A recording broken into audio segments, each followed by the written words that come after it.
Hello, Josie here. Are you ready for the truth, the whole truth, and nothing but the truth? And are you sure?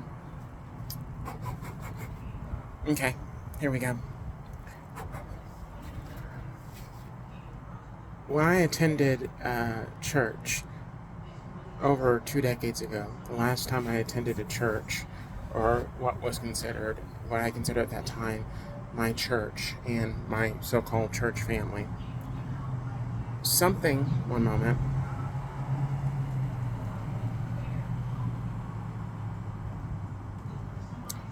something happened one Sunday. A woman visited our church.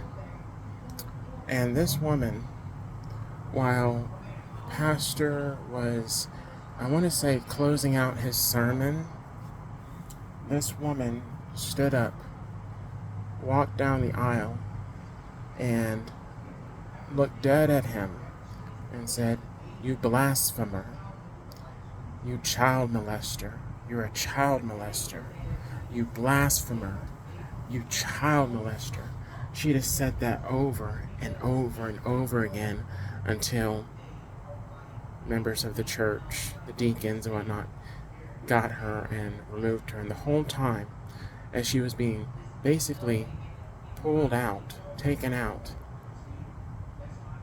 she was yelling at this pastor, "You're a child molester, you're a child molester, you molester, molester." And that stuck with me. That stuck with me when it happened. I'd never seen anything quite like that happen. But then, not too long after that,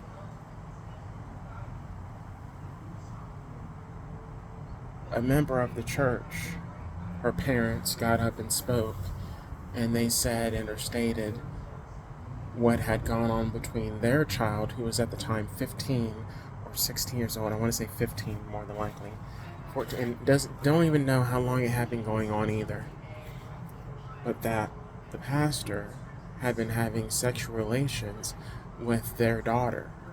And their daughter told her parents, told them about what happened. And they felt it was necessary to tell the entire congregation. That led to this pastor being asked to step down and remove themselves from the position of the head pastor of the church. It was put to a vote, came to a vote. However, this pastor, before he would leave, he would announce to church members that he was starting his own church. And if they wanted to go with him or follow him, they were welcome to follow him to his church. This ended up being basically a sit-in a lot of ways. They crowded his office. He could not go back to his office. He had to go and get his stuff and leave. He could not go to the office, sit down, and it was no longer his office.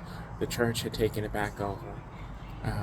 He was asked to leave. He left somewhat quietly, went to his car, and I remember going to his car, and I believe I shook his hand, and something came over me to let him know that I believed him. And I think really what I wanted to say, or what I should have said, was, "I can't believe you would do something like that. I can't believe you would do something like that." But I could not get up the words or the courage to say that to his face. I was disappointed in him. But the thing was, we had his side of it, the parent side of it, and then the truth. Who are you going to believe? Who are you going to believe? At that time, I was probably 10 years old, 11 years old, maybe a little bit older than that, 12, 13, somewhere around there. I don't recall. 13 years old probably. This was someone that I can't really say I looked up to him, but In a lot of ways, I felt like I had to respect him because he was the pastor of the church. But that's the thing. Just because someone is a pastor of a church, just because someone is the CEO of a company, just because someone has a high-ranking position, does not mean that they are not guilty of doing some low-down, dirty, disgusting, despicable things against others.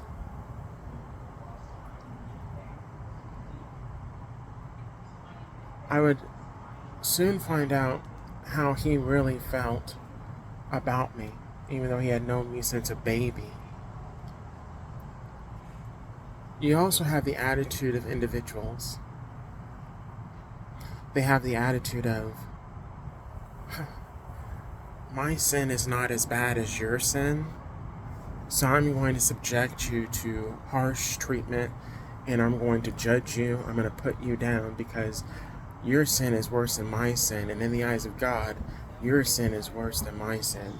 So therefore, I'm not going to respect you. I'm not going to believe you. I'm going to subject you to what I really feel or how I really feel about you and or the lifestyle that you're living. And the thing was, I was not living any lifestyle. I was being honest. I was being truthful. And for being honest and being truthful, I was then being persecuted, judged, and cast out or outcasted.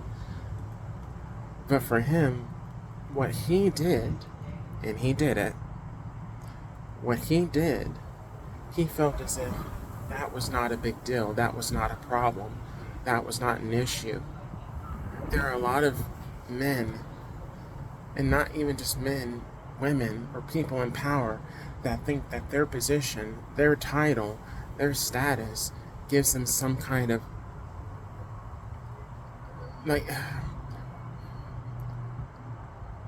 makes them feel like they're invincible, they're untouchable, they can do whatever they want to do, and they have no consequences for their actions, and that is not true. They do have consequences for their actions.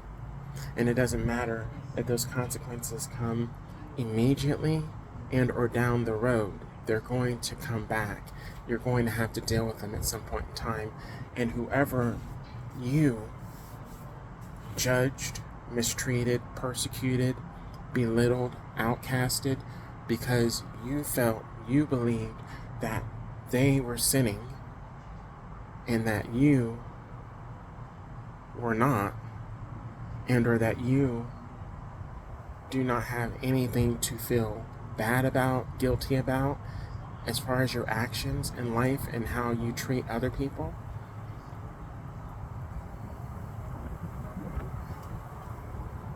Wait for God's judgment. Wait for God, how God deals with you. Because you're sadly mistaken. A sin is a sin. And God judges each person individually, not just based on a sin. He judges each person individually. And you can repent, but there are a lot of people that have not repented. There are a lot of people that are doing sinful things every day, all throughout the day, and they don't think that they're wrong for them. But then they're looking at the next person, they're looking at their neighbor, they're looking at their coworker, and they're saying, your sin is worse than mine. But they don't even see what they're doing as a sin. They're just saying, you live your life, you do your thing, you mind your business, you loving yourself, you being authentic, you being honest, and they want to judge you and persecute you and put you down because they think that they're better than you.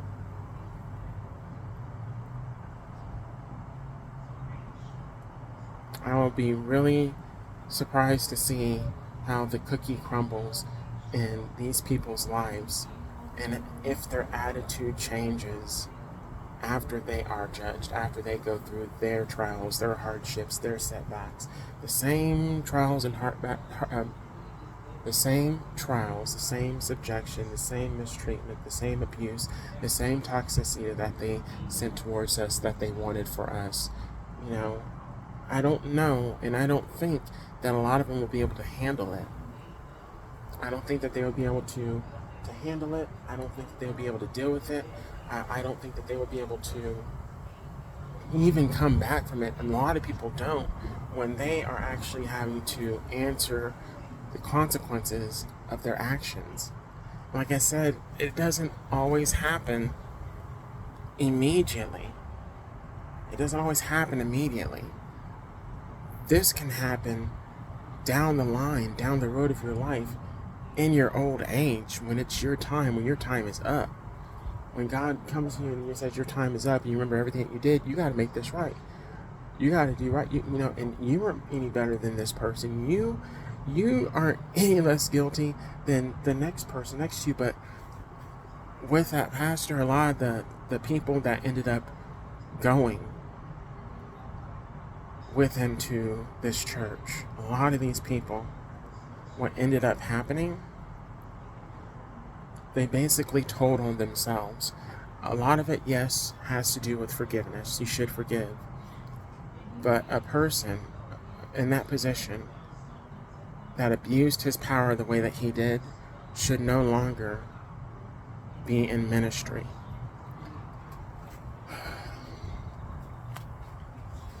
He should resign. He should remove himself from that position and go and do something else, because he abused his power in that position, and people hold him to a high degree when being in that position, in holding the responsibility that he has with his flock. There is an individual that I worked under. He was the president, and really not even the president. He was just running this business, and it was a 501c3. And he used to be in the Catholic Church. He was what do you call it? He was a priest, and he was no longer in the priesthood. I believe he was either removed, and or possibly he removed himself. But he was sadly. Diagnosis: anxiety. Begin deep breathing. He was sadly guilty of doing certain things while wearing the cloth.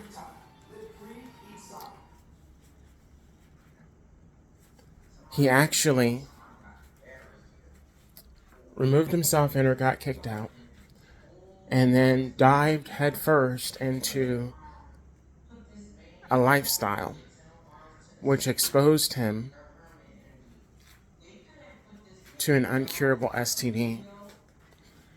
Then from there, I'm not sure everything that he did, but there were certain things that he was doing within this business, within this company, that a lot of people were not okay with, but they didn't say anything.